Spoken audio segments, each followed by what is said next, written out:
ओम साई राम मित्रों, आज का ब्लॉग आप सभी लोगों के लिए विशेष लाभकारी, कल्याणकारी और चमत्कारी है, क्योंकि आज के ब्लॉग में हम आप सभी लोगों के लिए सौभाग्य वर्धन का साईं बाबा का उपाय लेकर के आए हैं।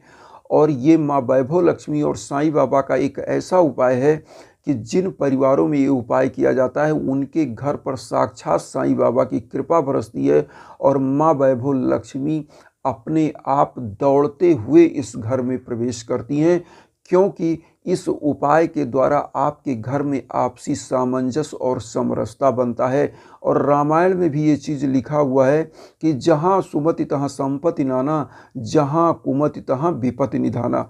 जहाँ पर सुमति है वहाँ पर संपत्ति है, जहाँ पर कुमति है, जहाँ पर एकता नहीं है वहाँ पर विपत्ति का वास होता है। तो इसीलिए आज के उपाय के द्वारा आपके यहाँ साईं बाबा और माँ वैभव लक्ष्मी की प्रतिष्ठा होगी, घर में आएंगे ही आएंगे, कृपा बरसेगी।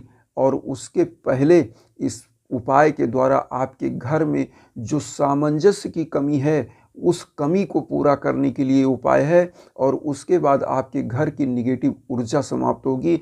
आपके घर के जो युवा बच्चे होंगे, आपके घर में जो बिजनेस होगा, नौकरी होगी, उसमें आप देखिएगा दिन दूना रात चौगुना तरक्की कैसे होती है। उपाय इतना ज़बरदस्त है, इतना इजी, इतना सरल उपाय है कि आपको करने में कोई दिक्कत नहीं है। करना कैसे है, क्या करना है, पूरी विधि हम बताएंगे। तो आइए पहले हम ध्यान से सुने कि उपाय क्या है। आपको करना क्या है। सबसे पहले तो आपको श्रीफल आप जानते होंगे, नारियल को बोलते हैं, संस्कृत में इसको बोलते हैं श्रीफल। और श्रीफल का मतलब, श्री का मतलब होता है माँ वैभव लक्ष्मी। तो नारियल को माँ वैभव लक्ष्मी का साक्षात रूप माना जाता है। इसीलिए किसी भी पूजा में नारियल के बिना पूजा को अधूरा माना जाता है। और नारियल के अंदर जो जल होता है ये शीतलता होता है, शीतल होता है। और इसका प्रभाव ये होता है कि जहाँ पर जिस पूजा में नारियल का उपयोग होता है वहाँ पर परिवार में शांति आती है, सामंजस्य आता है, एकता आता है। तो आपको एक नारियल लेना है और उसके बाद थोड़ी सी हल्दी, थोड़ा सा चावल, और उसके बाद एक धूप बत्ती ले लीजिएगा और एक घी का दीपक लेना है। लेने के बाद आप नहा धो लीजिए, स्वच्छ वस्त्र पहन लीजिए और साईं बाबा के सामने, और एक कोशिश करिएगा कि गणेश भगवान और लक्ष्मी जी की प्रतिमा आपके सम्मुख होनी चाहिए। तो ये होने के बाद आप बैठ जाएंगे और आराम से थाली में सब कुछ रख लीजिए। अब आपको करना क्या है। सबसे पहले गणेश भगवान माँ वैभव लक्ष्मी का ध्यान करिएगा, क्योंकि प्रथम पूज्य देवता जो विघ्नों के हरता है वो गणेश भगवान है। तो आप गणेश भगवान का पूजन करिए। किस प्रकार से, कोई भी मंत्र आप जो भी आता हो, श्री गणेशाय नमः या वक्रतुंड महाकाय सूर्यकोटि समप्रभा निर्विघ्नं कुर्वे देव सर्व कार्येषु सर्वदा। क्योंकि विघ्न के हरता भी गणेश भगवान हैं और सभी कार्यों को, शुभ कार्यों को संपन्न करने वाले भी गणेश भगवान हैं। और इस पितृपक्ष में ये उपाय आप लोग जरूर करिए। तो ये आप गणेश भगवान को बोलने के बाद अब माँ वैभव लक्ष्मी को एक मंत्र आपको 11 बार बोलना है। वो हम आपकी स्क्रीन पर भी दे रहे हैं। ओम महालक्ष्मय नमः, ओम महालक्ष्मी नमः मंत्र का 11 बार जाप करिएगा और नारियल को ऐसे हाथों में ले लीजिएगा। लेने के बाद आप यही मंत्र जाप करिएगा, ओम महालक्ष्मी नमः। इस मंत्र का जाप करने के बाद इस नारियल को माँ वैभव लक्ष्मी के श्री चरणों में रख दीजिएगा और एक रक्षा सूत्र लीजिएगा। रक्षा सूत्र जैसे ये देखिए जो मेरे हाथों में बंधा है, इस रक्षा सूत्र को ले लीजिएगा। और लेने के बाद, जिसको मौली बोलते हैं बहुत जगह रक्षा सूत्र बोलते हैं, जो भी आप समझ सके वो ले लीजिएगा। और लेने के बाद नारियल में आप बांधिएगा। तो कौन सा मंत्र यहाँ बोलना है, साईं बाबा का 11 वचन एक बार बोलना है।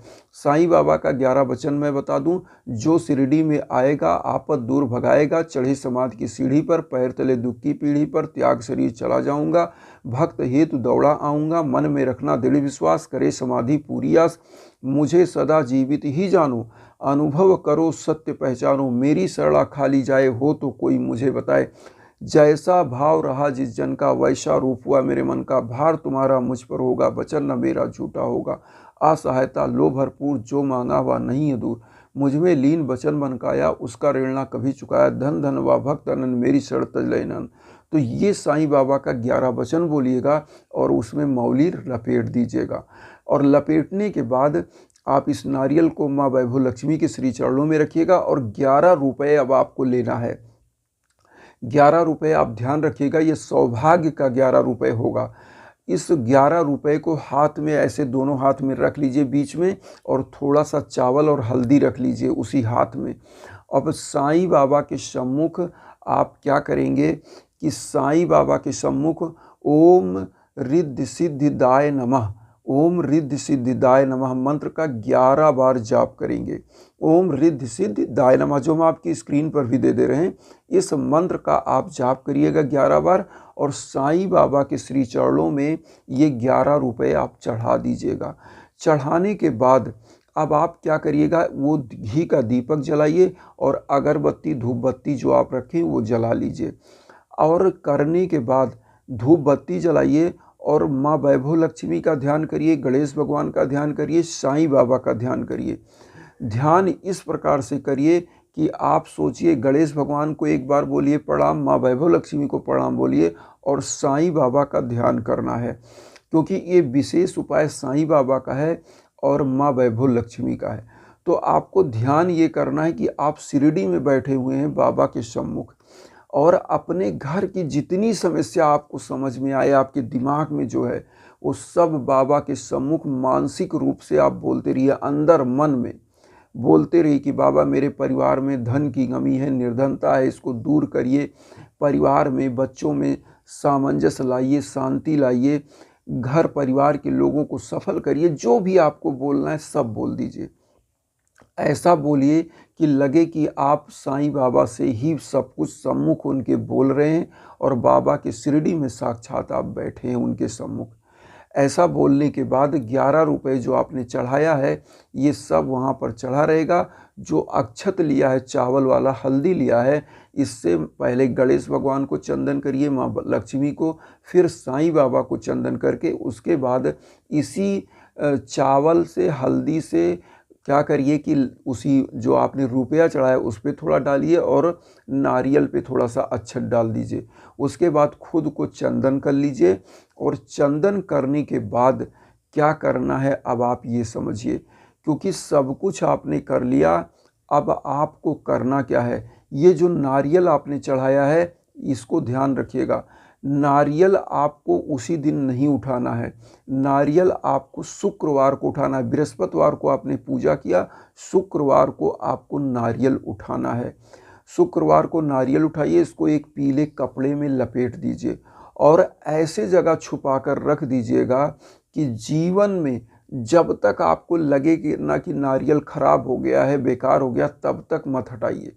नारियल ऐसे पड़ा रहने दीजिए। आप अपनी अलमारी में रख लीजिए, तिजोरी में रख लीजिए, कहीं भी, क्योंकि इस नारियल का एक चीज़ मैं बता दूं, श्रीफल का ये कहावत है कि जितना ये नारियल सूखेगा अंदर से, इसके अंदर पानी जो रहता है नारियल के, आप नारियल भी ऐसा लीजिएगा जिसमें पानी रहे। तो ऐसे नारियल को, जटा वाला नारियल जो आता है सूखा वाला, उसमें पानी रहता है, आपने देखा होगा, तो उस नारियल को जितना सूखेगा वो उसके अंदर का पानी आपके घर की निगेटिव ऊर्जा को लेकर के सूखेगा, और जब निगेटिव ऊर्जा को सूख देगा तो ऐसे घरों में माँ वैभव लक्ष्मी का वास होता है, क्योंकि जहाँ पर शांति सुख का वातावरण होता है, माँ वैभव लक्ष्मी उसी घर में जाती हैं जहाँ पर शांति होता है। इसीलिए रामायण का मैंने एक दोहा चौपाई आपको बताया कि जहाँ सुमति तहाँ संपत्ति नाना, जहाँ कुमति तहाँ विपत्ति निधाना। जहाँ पर लोगों में आपसी सामंजस्य होता है वहाँ लक्ष्मी का आगमन होता है, वास होता है। जहाँ पर कुमति होता है, आपसी वैमनस्य होता है, वहाँ पर एक प्रकार से विपत्ति होता है, दुख होता है, कष्ट होता है। इसीलिए मैं आप लोगों के सम्मुख सदा एक ऐसा ब्लॉग लाता हूं कि आप सभी साईं परिवार के घरों में सुख शांति हो और आप सभी लोग शांति की तरफ वसुधैव कुटुम्बकम की भावना के साथ हम लोग बढ़ें, और उसी में आप मुझे अपना परिवार बनाइए। चैनल को सब्सक्राइब के रूप में अपना आशीर्वाद दीजिए, जिससे मैं आप लोगों की सेवा अनवरत करता रहूं और उन साईं भक्तों तक वीडियो को जरूर शेयर करिए जो किन्हीं कारणों से कष्ट में है, दुख में। इसी के साथ ओम साई राम।